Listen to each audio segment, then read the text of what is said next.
Lorsqu'on s'intéresse à la transition écologique, au développement durable, on se rend vite compte de la multitude de domaines, de compétences, d'aspects de notre quotidien que cela implique. Mobilité douce, numérique responsable, transition énergétique, biodiversité et j'en passe. Et c'est très légitime de se demander mais par quoi je commence? Qu'est-ce qui aurait le plus d'impact et me demande le moins d'énergie possible car rares sont ceux d'entre nous qui sont prêts à faire de gros compromis. Et j'ai beaucoup réfléchi à cette question et j'en suis arrivé à la conclusion que l'alimentation est bien le foyer sur lequel, individuellement, on peut avoir énormément d'impact et sans forcément dépenser beaucoup d'énergie mentale ou physique.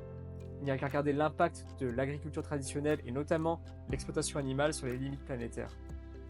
Et tout comme on peut soulever les bénéfices de la mobilité douce, marcher, prendre le vélo, sur l'environnement et notamment sur la santé, l'alimentation elle aussi amène des bénéfices sur l'environnement et notre santé. Mais, tout comme pour la mobilité douce, on a un challenge de taille, l'éducation. Dans notre circuit scolaire, on nous propose le sport comme une matière, une unité d'enseignement au lieu d'une hygiène de vie.